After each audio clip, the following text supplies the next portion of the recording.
The New York Islanders played a solid game against the Toronto Maple Leafs for almost a complete 60 minutes, but it wasn't enough to beat a better team.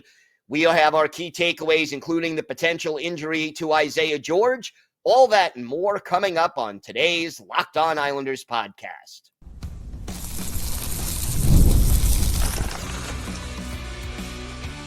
Your Locked On Islanders, your daily podcast on the New York Islanders. Part of the Locked On Podcast Network, your team every day. Welcome, everybody, to the Friday edition of the Locked On Islanders podcast, part of the Locked On Podcast Network, your team every day. I want to thank everyone who makes Locked On Islanders your first listen every day.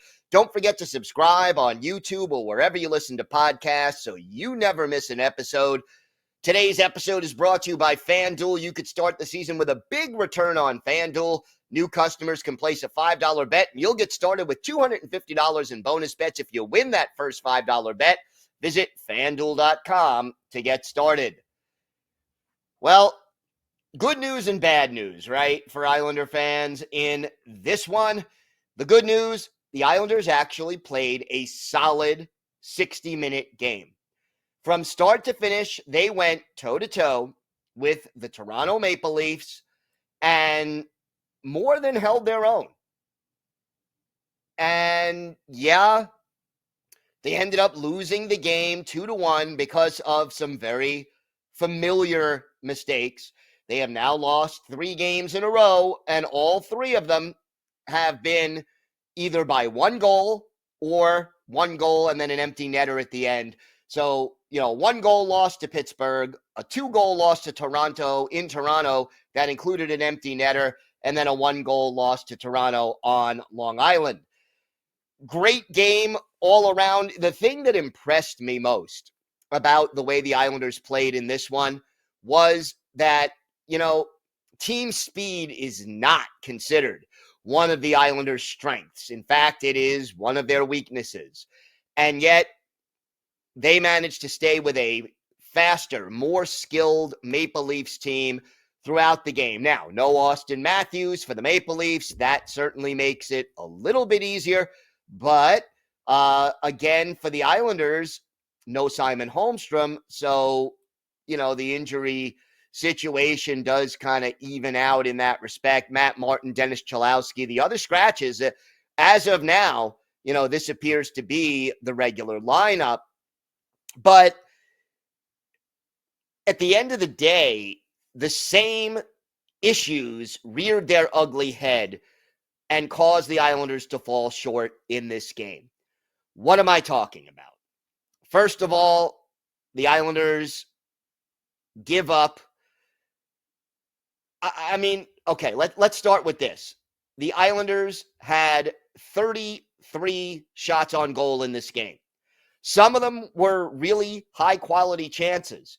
Bo Horvat had 7 shots on goal to lead the team, but they couldn't finish. And they made Joseph Woll look like the second coming of, Patrick Waugh, for example, or Martin Brodeur, or Dominic Hasek, or Ken Dryden, or Jacques Plante. You take your pick. But, Woll played really well. Ilya Sorokin played really well. And it just went back and forth. But there were so many opportunities for this team to finish. And I'll add this. The fact that this was an ESPN Plus game. Definitely, you want your hometown announcers. You prefer to have the people who are watching your team game in and game out. And while they may not be homers, they are at least used to looking at things through an Islanders perspective, even if they're not outwardly or openly rooting for the team. Okay? But when you get the ESPN broadcasters, you get a fresh pair of eyes watching your team. And hearing the broadcasters in this game, especially Kevin Weeks, talking about Matthew Barzal, and going through that replay and showing how many opportunities Barzy had to shoot the puck. high quality scoring chances that he passed up to try to make a pass. It was sort of the Matthew Barzal story in a nutshell. And at another point in the game, Kevin Weeks again talking about how amazing Barzy's edge work was. Yeah, all of that, absolutely true. The thing about Barzal that prevents him from really being a superstar, that he's a good player, but he's not an elite player, is because he doesn't take the opportunities that he creates with his skating. His skating is elite, but he needs to shoot more. He needs to think about shooting more, and he needs to skate with the puck with a purpose. It is great to possess the puck and keep it away from the opposition and make some fancy moves that the fans will go, ooh, ah. And hey, every once in a while, that does result in a great scoring opportunity for a different member of the Islanders or even occasionally for Barzal. But too often, it either results in a turnover or a long possession for the Islanders that doesn't result in a scoring chance. You got to go back to basics. You got to keep it simple. Matthew Barzal needs to take the talent that he has, and it's immense, and concentrate on putting pucks on net and then hopefully in the net much more frequently. His failure to shoot on some of these golden opportunities was absolutely frustrating. And again, unfortunately, not the first time we've seen that. And again, some of the players who failed to register a shot on goal in this game, Anthony Duclair, no shots. Maxim Siplikov, no shots. I'm not as concerned about, Casey Cizikas or Kyle McLean not getting a shot on goal, but you've got top six guys in Duclair and Siplikov. They've got to get pucks on net, and they're just not getting it. So the opportunities were there, but the Islanders couldn't finish. And how many times have we seen that happen to this hockey team? Obviously, the answer is too many. Ilya Sorokin was really, really good. He made some outstanding saves in this game, stopped 29 out of 31 shots. That's a .935 save percentage, and he really kept the Islanders in this game. I have to say that this game was about as even as it gets. The Islanders actually outshot the Maple Leafs 33-31. Even. But there were those things that bothered me. The first thing that bothered me, again, was Matthew Barzal not shooting. The second thing, however, that really bothered me was that late in the game, once again, it's tied 1-1, and what happens? The Islanders take a bad penalty. In this case, it's Adam Pelech. He goes to the box for tripping with 4 minutes and 41 seconds left in regulation. And on social media, at that moment, I got messages from 5 or 6 people. Here it comes. And guess what? That's exactly what happened. Special teams killing the Islanders. They had a brief 5-on-3, but they essentially had 3 power play chances. They go 0 for 3. And the power play didn't look bad. I mean, it wasn't the embarrassing power play that we've seen so often. I would say out of the 3 power play chances, 2 of them were good. And the third one was okay. But you got to cash in on one of those, and you can't kill a penalty. The PK, 1 out of 2, giving up the game-winning goal, scored late by Bobby McMann. Now, I got to address the elephant in the room. The Islanders appeared to have tied the game in the closing minute and a half, and it was called back because the whistle had blown before Anders Lee tapped the puck past Wall. I hate the call, but it was the right call because if you watch the replay and listen and sync it up, the whistle did blow. Now, should the whistle have blown? Did Wall have control over the puck?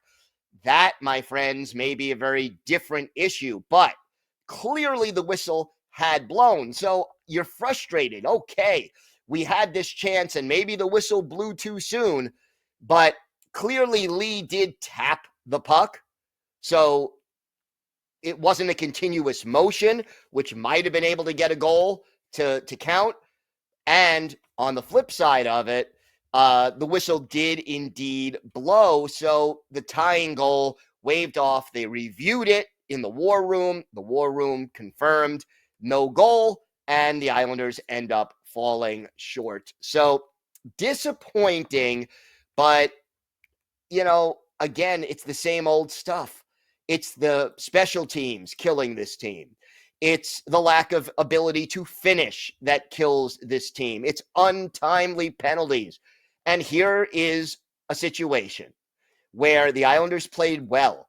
They were as good as the Leafs for, 60 minutes, but it just wasn't enough to win. And the problem is, right now, when you look at the standings and the Islanders are back in 8th and last place in the Metro, because they have the same amount of points as the Rangers, but the Rangers have 2 games in hand, it really becomes a situation where you can't afford to play well and lose in regulation because you just need to accumulate points so badly to overcome the slow start if you have any hope of getting back into the playoff race.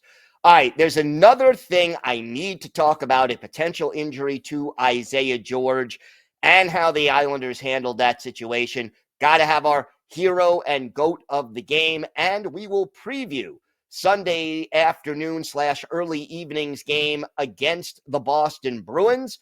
So we have that and a lot more to come. And oh yes, for our Islanders birthday of the day, an American-born defenseman who spent 4 years at BU and played for the Islanders in the late 2000s and all the way up to 2010. Let's see if you can guess who that is. It's all that and a lot more coming up on today's Locked On Islanders podcast.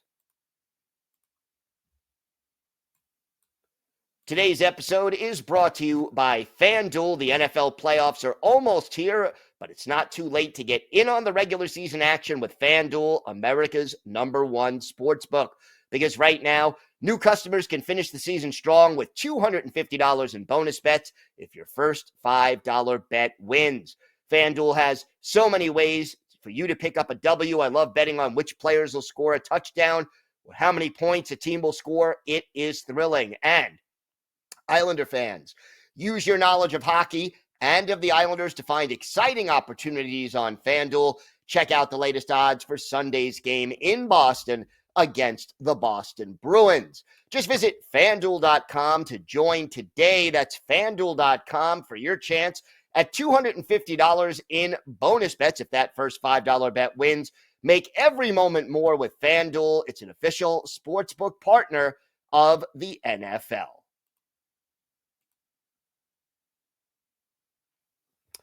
So, Isaiah George, we all have really enjoyed watching this young kid exceed expectations this year. And, well, in this game, second period, I believe, Isaiah George hit in the head, I think it was the jaw by Max Domi, and he left the game. And let's face it, that hit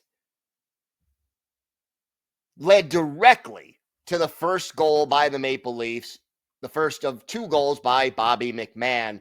The second one was the power play goal, which was originally given to Oliver Ekman-Larsson, but McMann, it was determined, did touch the puck. But here's the deal. You heard the broadcasters call it a reverse hit. I do not believe that Max Domi intentionally tried to injure Isaiah George. but he saw Isaiah George coming at him out of the corner of his eye, and in the defensive posture, the shoulder came up, made contact with the head or jaw of Isaiah George. Isaiah George is shaken up. He is dazed. He tries to get off the ice, but he's moving slowly. And as a result, the Maple Leafs had an unofficial mini power play of about 5 or 10 seconds because the Islanders couldn't get a new player on the ice to replace George until after the puck was, in the net. I think the player had come onto the ice but wasn't in the defensive zone yet when the puck went in. Should a penalty have been called? I think it should have been. Again, I am not saying Max Domi intentionally tried to injure Isaiah George. I don't believe that, but I do believe that it was either a shoulder or an elbow to the head, okay? And regardless of intent, that is the kind of thing that you want out of the game of hockey. So, yes, I think a penalty should have been called on Max Domi, but what also bothered me, in addition to that, is the lack of response from the New York Islanders. Somebody had to show Max Domi that it's not okay to do that to one of my teammates. And again, I'm not advocating taking a penalty unless you manage to get Max Domi to drop the gloves and you both go and it's 5 minutes each or 2 minutes each or whatever it is, that's fine. But at some point in the game, a message had to be sent to Max Domi that you can't do this.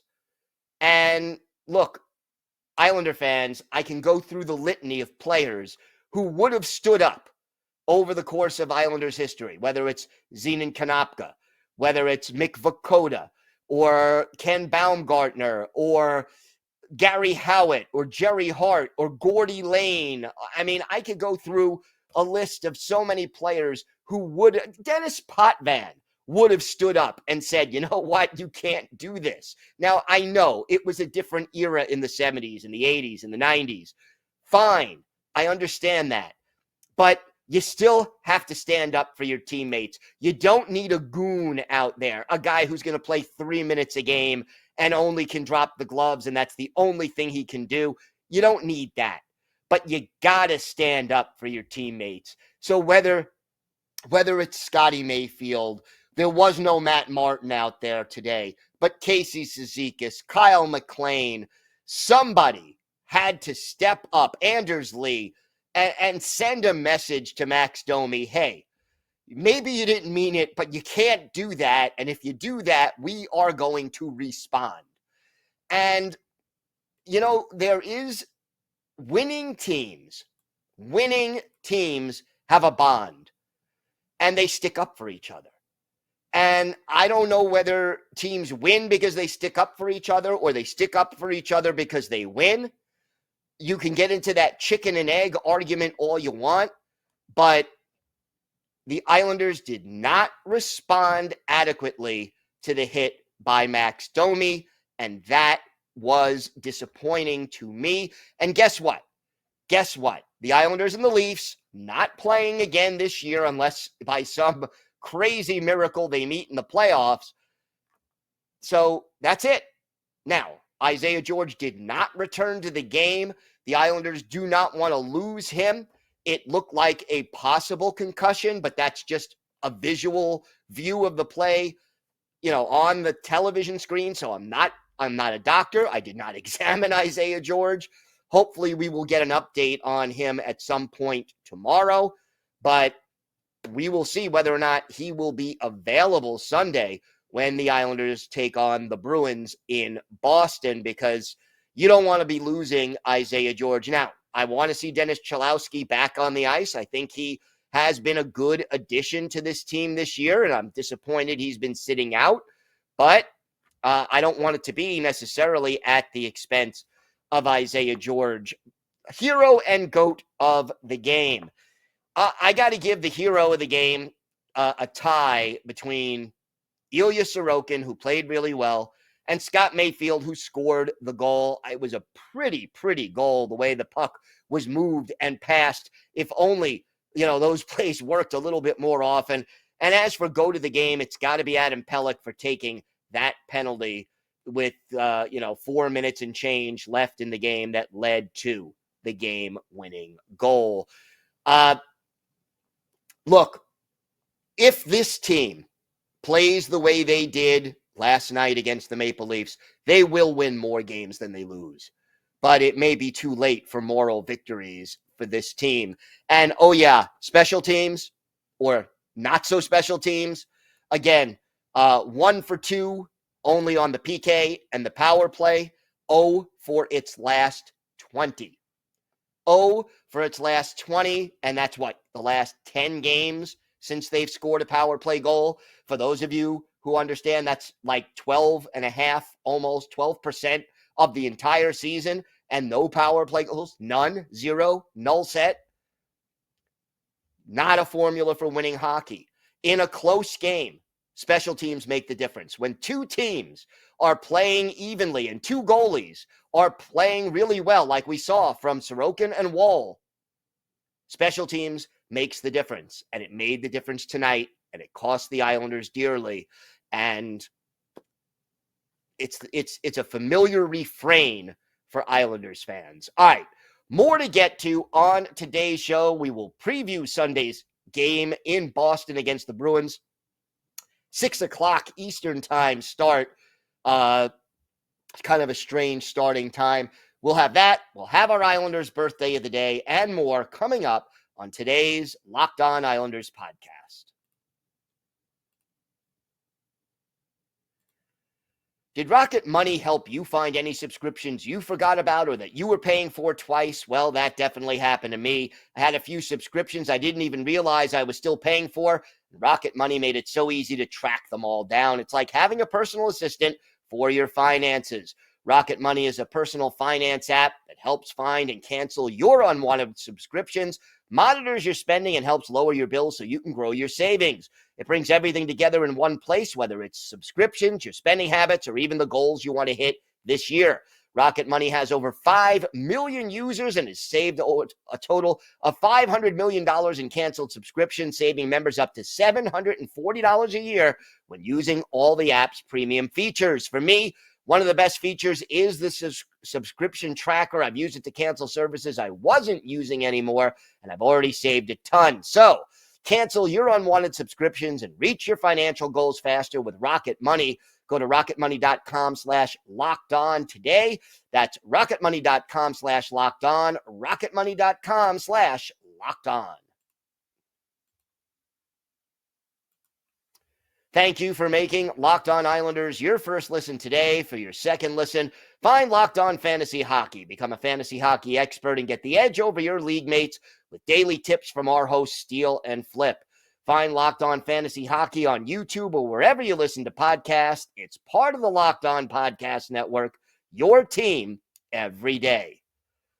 Sunday, Islanders, Bruins in Beantown, and it is a 6 o'clock Eastern time start. Bruins, losers of 2 in a row and 3 of their last 4. They lost to the New York Rangers by a score of 2-1 on Thursday evening. And in that game, Jeremy Swayman was the goalie for the Bruins, and they got their only goal from Elias Lindholm. But overall, not enough, and the struggling Rangers end up beating the Bruins. Now, keep in mind, the Islanders are off until Sunday. The Bruins will be playing Saturday in Toronto at 7 o'clock. So the Islanders will be the more rested team without a doubt. Bruins, by the way, 20-16-4 on the season. So, after a slow start and firing their coach, they have at least gotten back into the playoff picture. They are currently in third place in the Atlantic Division, but Tampa Bay has a whole lot of games in hand, as does Ottawa. And Boston is only 2 points ahead of Tampa Bay and 4 points ahead of the Senators. The Bruins have struggled, really. 25th in the league in goals scored, 19th in goals against. The power play, 30th in the league. The penalty kill, 25th in the league. So as bad as the Bruins power play and penalty kill are, the Islanders are still beneath that. But at least there's another team that is struggling mightily on special teams. And by the way, the Bruins are the league's most penalized team right now, which means that the Islanders, if they ever want to break out of this slump on the power play, this is a great opportunity because you're going up against a team that takes a lot of penalties and is 25th in the league on the PK. Swayman and Eunice Korpisalo are the goalies. It's been about a 2/3, 1/3 split for Swayman. So I would assume Swayman will probably start against the Maple Leafs, and they'll leave Korpisalo to face the Islanders. I don't know that, but that is my, my estimate. That's what I would do if I were coaching the Boston Bruins. We know the names at the top: David Pastrnak, Brad Marchand, Pavel Zacha, Charlie McAvoy, Elias Lindholm. Some very, very familiar names. And the problem, I guess, for the Bruins has been depth scoring. And, this is a sort of top-heavy team. The line combinations, Pavel Zacha, Morgan Geekie, and David Pastrnak are the top trio. Lindholm, Brad Marchand, and Charlie Coyle are the second line. And then it gets a little dicey. Trent Frederick, Cole Koepke, and Justin Brazeau are the third line. Mark Kastelek, John Beecher, and Oliver Wahlstrom are the fourth line. Wally, unfortunately for him, still struggling in Boston. He's been scratched a few times and is yet to really register much in the way of points. On defense, Nikita Zadorov and Charlie McAvoy are the top pair. Parker Wotherspoon, another ex-Islander, and Brandon Carlo are the second unit. And then Mason Laurie and Andrew Peak are the third pairing. You have Jeremy Swayman and Eunice Korpisalo in goal. And right now, Hampus Lindholm is listed as out. We'll see if he's ready to return by Sunday late afternoon / early evening. Hopefully, the Islanders can continue to play well and maybe, just maybe, find a way to finish a few of these opportunities. It was there. This game against the Leafs was there for the taking. Maybe, just maybe, they can continue to play well and get 2 points against the Bruins. We'll obviously have it all covered for you. Time now for our Islanders' birthday of the day. And Saturday will be the 44th birthday of former Islanders defenseman Freddie Meyer. The Sanbornville, New Hampshire native, 5'10", 192 pounds, 4 years at BU before joining the Philadelphia Flyers for the 2003-2004 season. Stayed in Philly till early in the 2006-2007 season, went to the Islanders, briefly with the Coyotes for 07-08, and then returned to the island for most of that season. Stayed an Islander through the end of the 2009-2010 season, and then spent 15 games with the Atlanta Thrashers in 2010-2011 before finishing his career in Sweden. 281 career games, 20 goals, 73 points, 155 penalty minutes. He played in 6 playoff games with 1 assist, all 6 of those coming in 2006 with the Philadelphia Flyers. Meyer, mostly a third pair kind of defenseman, steady in his own zone, could move the puck a little bit, but not usually a huge offensive threat. One of his better games with the Islanders, how about November 29th, 2008, Islanders hosting the Ottawa Senators at the Nassau Veterans Memorial Coliseum. Alex Auld, the goalie for Ottawa. Joey McDonald in between the pipes for the Islanders.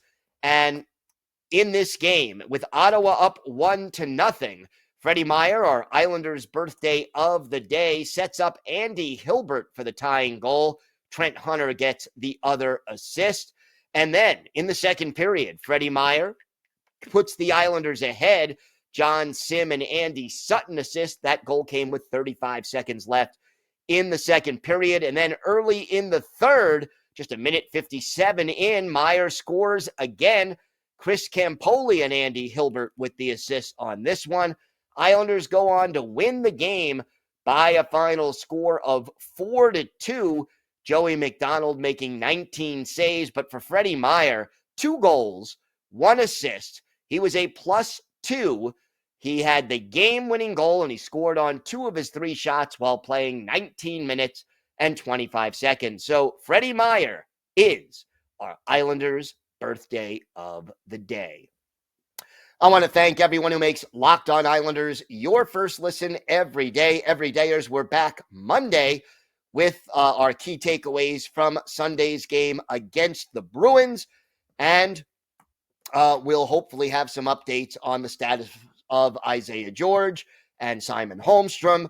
And we will, of course, keep you up to date on social media as well if we get any news about them. If you have a question, a comment, maybe a topic you'd like us to discuss on a future episode, shoot us an email to lockedonislanders@gmail.com. And if you leave your first name and where you're from, we're happy to mention you on the show when we discuss whatever's on your mind.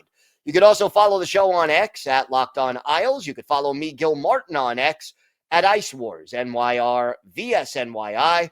We'll keep you up to date on all things Islanders all year long, and I am also live tweeting during nearly every Islanders home and road game. So join me for some instant insight and analysis, and it's always great to talk a little Islanders hockey with you, game time or anytime. Have a great weekend, everybody. Stay safe, and of course, let's go Islanders.